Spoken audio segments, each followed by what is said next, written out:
The following podcast contains strong language and adult themes that may not be suitable for all audiences. I'm Daniel Ennett. I'm a four-limb amputee and a power wheelchair user. And this is Frederick Croach. We're the directors of Crip Trip. It's Danny and Fred. They're the Crip Trip Podcast. Hello and welcome to the Crip Trip Podcast. Today we're joined by the Crip Trip Road Crew, and we're going to start with some introductions. Dimitri, go!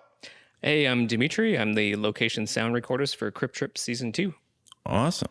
I am David Puff. I am B-camera operator. Awesome. I am David Barron. I am the director of photography.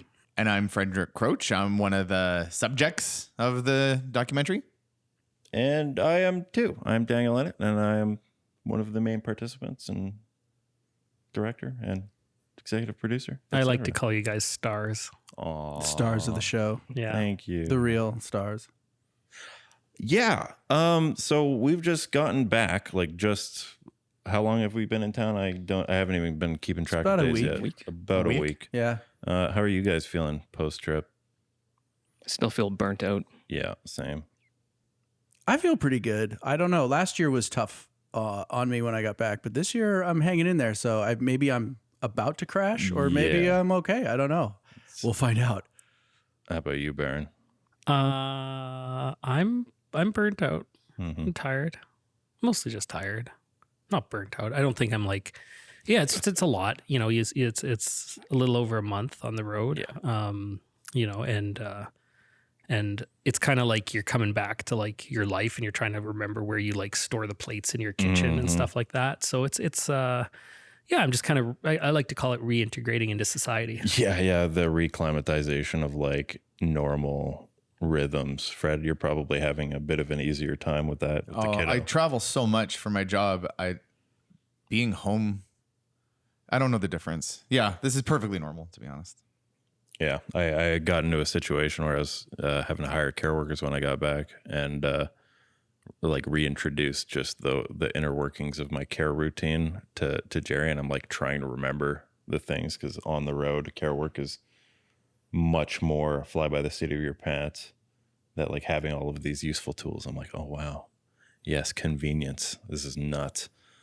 Well, it's back to normal life, right? And your normal life has like routine and all this stuff. And right? norm. So let's go through let's communally try and remember what actually happened on the trip. How about we start there and, maybe talk about some highlights.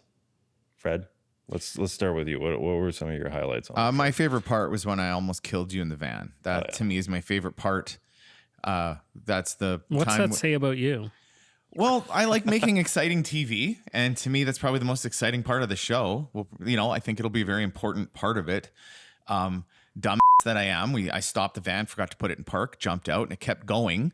And then luckily, you were able to jump in and stop it before Danny, flew off into the desert and hit something. Let's give the audience some context here. We were filming a Fear and Loathing in Las Vegas bit where you were dressed in a Hunter S. Thompson costume, and I was his lawyer, whose name is eluding me right now. And we were wearing outfits from like Temu or something.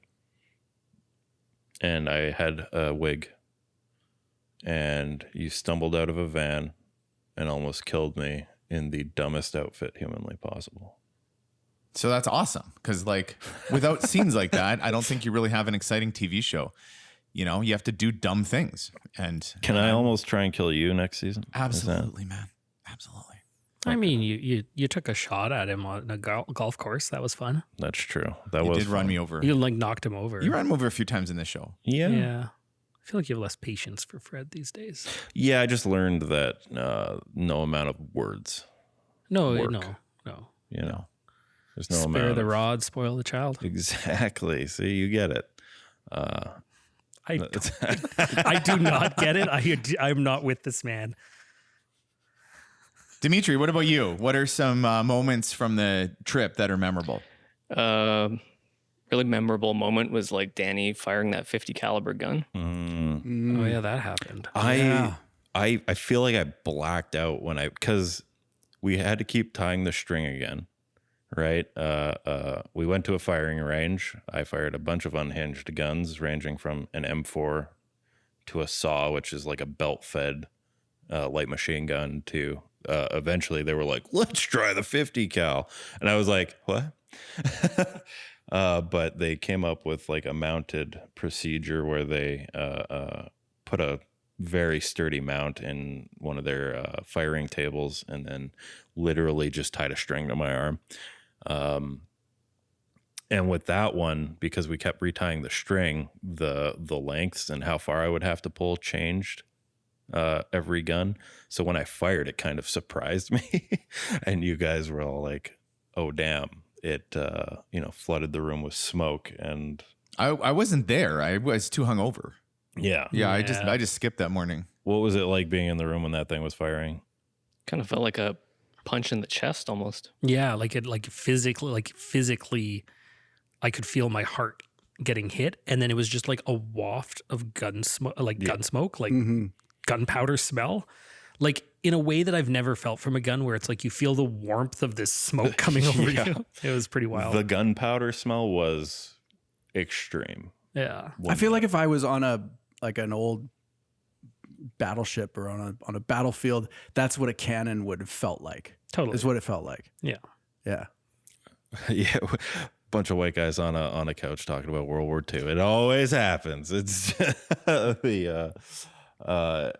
was watching World War II docs, and then you look at the scale of it, right? And you see cannons firing, and it's like I could not imagine, 100 millimeter guns shooting. Well, I was picturing one of those like old cannons, like on like old sail ships, yeah, like the USS Constitution or something like that. And that's how it felt, because you're just pulling a string to fire it. Exactly. Right? Like it's exactly like you light the wick shooting and a it's boom. Yeah. It surprises you. I kind of wanted to also ask you guys about, trials and tribulations on the road from like your departments. So what you guys were having troubles with, as far as sound went or as far as video goes.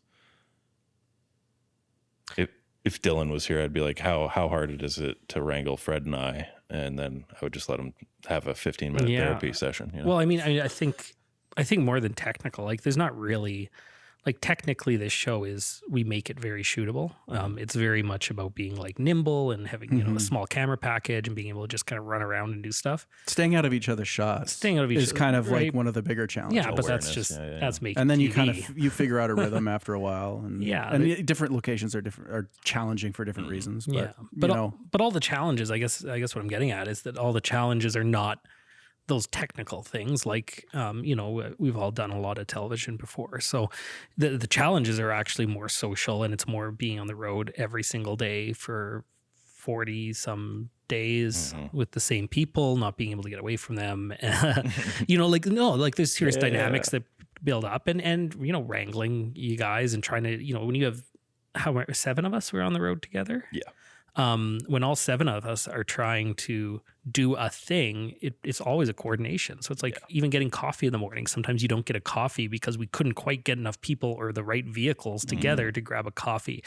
I actually find that the hardest part of it. Like, technically it's like we pick up the cameras, they're ready to go, you just shoot. It's that famous saying of like, if you want to really know how much you like someone, go travel with them. Oh yeah, right. 100%. And it's like instantly just brings all the like you're saying, social issues to the forefront. Well, and then if you really, really want to know if you like somebody, try to do it again the next year in a smaller vehicle. Yeah, while making them produce a whole other live show. And well, and that was challenging. Like the actual live show was just this constant headache. And for me, that was shooting Crip Trip.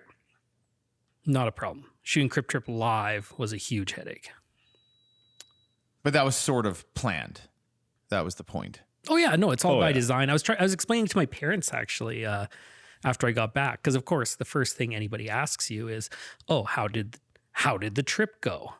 And I was, I have to say, it's like not well by the standards of a trip, but like for television, it's all by design, right? Yeah. And so it's tough because it's like, how'd the trip go? Well, I mean, it was bumpy and disorganized and we had issues, Which makes awesome TV. but makes good TV. you know? And so Yeah. by design, we make sure that it's a little hard on us all. Because that's where we get into these weird situations where, there's a scene or we get to see some dynamic, and then like that, you get to pull that back and then explore these complex themes and disability because you're in these socially complicated situations. So in Dimitri, are you like always monitoring the audio, and do you ever hear stuff that like you wish you didn't? Yeah. like what's an example of some stuff you've heard on season 2? I usually turn the faders down when Fred's in the washroom, but But not always. no, there's always some like juicy stuff that comes up, but Ooh. I kind of don't pay attention to that either. You're a gentleman and a scholar, There's Dimitri. there's an ethics yeah, no, component definitely. there. From listening to all of us in the background, which one of us is the grumbliest? Who is the that's a good grumbliest question. person? David Barron, no question. That's like, it's every morning I get up and I'm like, okay, I just spent an hour and a half with Danny in the bathroom. Okay, now it's time to start our day. We're good. And then Barron will come in and be like, damn it, I hate everything. Everything sucks. This show's the worst and I hate all of you. And I can't not react to you. Whenever you say that, I just have to go. And then Danny goes like, I don't want to do anything today. And then I can't not react to that. And I'm like, well, now we're doing everything. Because I do hate-based filmmaking, right? Spite-based No, filmmaking. spite-based, yeah. I know. And it's just Familiar. like I react to you guys so much. I think that's what like the experience is for me. I just stand there and you guys just create negative vibes and I double the negativity. Back at us. Yeah, I just whatever we give, you throw it back at our face. Yeah. But with Danny, it's like good TV because Danny goes like, "No, I don't want to surf. It's dangerous." And then he goes and he's like, With me, "Actually, it's that was a just great experience." mean. With you, it's just mean. This is mean. Well, I mean, yeah. For the record, I'd never say the show is shit. I'm like the curious show. how much of this makes it into the show because I don't think much made it into season 1. I did a supercut in season 1 of you and me fighting in Ornaga, The Illinois. domestic violence part of the Crip Trip. It was when amazing. mom and dad are just yelling at each other. Dylan's like, "This will constantly. never see light of day. Forget it. We're not using this." You know what? And I love it. It gets cut. I look like a hero. Yeah. And guess what happens in season 2? I come out looking like a hero.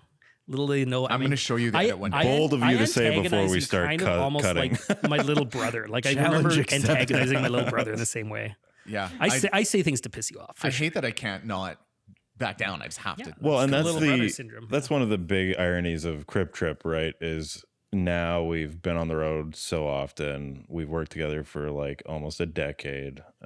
It's starting to become like a family. So now you know all of the right buttons to push to piss people off. I don't know how to piss off Dimitri And or it's, Puff. I've never had a conflict with them. I have no idea what would piss Dimitri off. No idea. If you pissed Dimitri off, you wouldn't be here right now. Yeah, you'd be dead in the desert. I don't know, but I know what pisses you guys off, but not you guys. What pisses you guys off? That's a good question. That is a good question. Dimitri?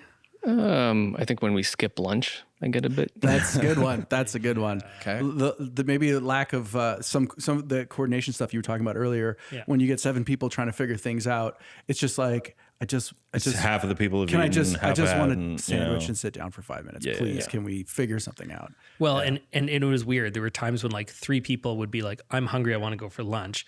3 people are like, "Whatever. I don't care." Like, whatever. Yeah. And which turns into, okay, well, fend for yourself. If you want to eat, then you have to just go buy something and like, and then an hour later, other people want food. And you have to, Barron, did you bring up a favorite memory? No, I don't think I have. Tell me what you enjoy about us.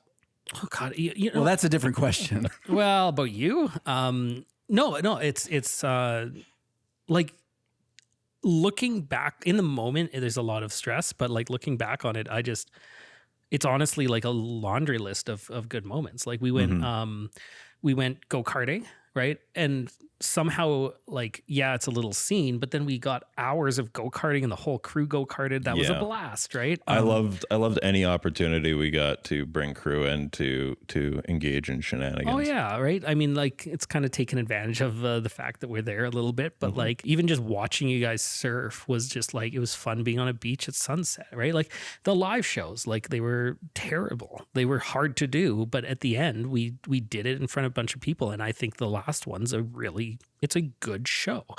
And so there's a lot of rewards, and that's kind of honestly the way I look at Crip Trip, is that it is hard. I get frustrated.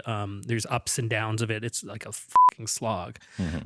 But at the end of the day, it's because it sucks sometimes, and then you have these successes and failures, and we're building life memories here. Yeah. I agree with David about, like, it was a series of highlights. There were so many cool things on the trip that we did. But if I have to pick a favorite, I'm going to go with just the finale and then the sort of epilogue, we'll call it, because after we had this big show and everything was kind of a success, everything just sort of like, all of a sudden it was like the next day we were done. But then we got to drive home, and for the better part of 3 days, we were just kind of driving through some of the most amazing and beautiful landscapes in North America and decompressing. It felt like it was sunset all the time somehow. And I think that helped me reset a little bit as well. So I think that was my favorite. But, if you were to say, judge a story by the way it ended pretty damn good. Yeah, we ended on a high note. Yeah.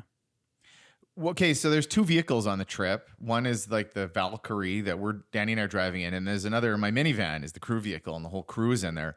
What's it like in there? Because I've never driven in it. I don't actually know what it's like. I know what it's like with Danny and I. in my What's own it vehicle? like in to your minivan? Fantasy. No, when you guys are driving, what's the vibe? Because like for us, we're constantly listening to fantasy novels, right? That's what we're doing. What are you guys doing? We're So sitting there listening to the best comedy show in the world, which is the two of you acting like jackasses. So Because you're monitoring our audio. Yeah, so Yes. we have a monitor going, and so we can hear what you guys are talking about most of the time. And so a lot of the time we're just dying laughing at the two of you arguing or bickering or trying to come up with a plan that's not going to work or whatever.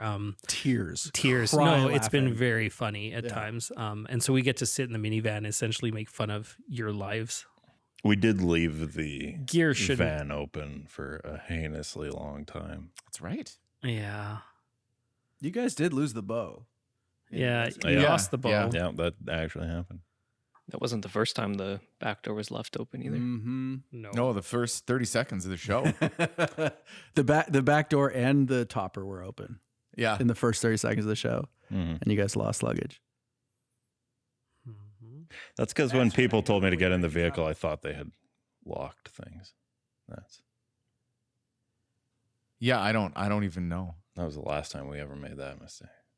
Again, Except for- that's what makes the show, are these mistakes. Like, thank God I'm a dumb or we'd have a boring. Can you imagine if it was just you? Could you imagine what the show would be? It'd be like, today we're going to discuss the autonomous nature of dignity with the Professor Boring from the University of Boring in the It state would of just be Boring. nothing but competency and advocacy. To discuss statistical analysis. So, Damn it, Fred's right. Damn it. and then suddenly Fred almost kills you, and it's exciting again, right? That's the whole point of making entertainment, is just let me be who I am, and bad things will happen, right? And then everybody can try to fix it. That is a lot of Crip Trip, is trying to, like, you're putting what do they do? Tennis balls on the corners of tables for kids, You're just like padding it out so that Fred doesn't kill himself or others in tragic ways. And we came close. Yeah, a couple Came times. close. I guess that wraps things up. What do we do now? What happens in the podcast now? Okay, we all sing "Kumbaya, my lord." Kumbaya, my lord. Kumbaya. Kumbaya. Thank you. This has been Crip Trip Podcast. Kumbaya. Find us on AMI Plus. Kumbaya. Oh Lord, Kumbaya. I didn't really know the words. AMI Plus. Tellus Fund. TVO. A Catapult Pictures production.